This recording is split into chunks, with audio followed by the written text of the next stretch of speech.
Mga bro, guess who's in town? The USS Lake Erie, CG-70, isang Ticonderoga-class Aegis cruiser ng US Navy, ay nasa Manila para sa isang scheduled port visit. Napakagandang pagkakataon nito para makita ang isang modernong warship na maraming kwento sa bawat piraso ng bakal nito. Powerful at iconic, ito ang tipo ng barko na hindi lang pang-display, kundi tunay na asahan sa digmaan. Pero aminin natin mga bro, kahit gaano ka-advanced ang teknolohiya, hindi exempted sa wear and tear ang mga ganitong barko.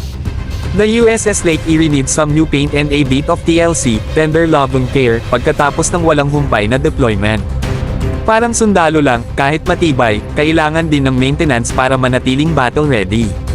Alam nyo ba mga bro, ang USS Lake Erie ay may Aegis combat system na kayang mag-track ng daan-daang target sabay-sabay. Ito ang nagbibigay dito ng edge bilang multi-role combat ship mula air defense hanggang missile interception. Kumbaga sa online games, ito ang ultimate tanker na may heavy firepower. Pero kahit ganoon, kailangan pa rin ng regular upkeep para manatiling lethal at dependable. Ang presence ng USS Lake Erie sa Pilipinas ay hindi lang simpleng courtesy call. Isa itong pagpapakita ng matibay na US-Philippine alliance.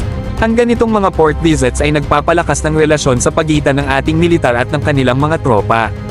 Ang ganitong mga pagkakataon ay magandang reminder na ang modernisasyon at partnership ay mahalaga sa ating maritime security. Kung gusto natin ng mas secure na bansa, kailangan nating mag-invest sa modernong equipment at strategic alliances. Ganyan din ang goal ng AFP Modernization Program para sa mas matatag na depensa ng Pilipinas.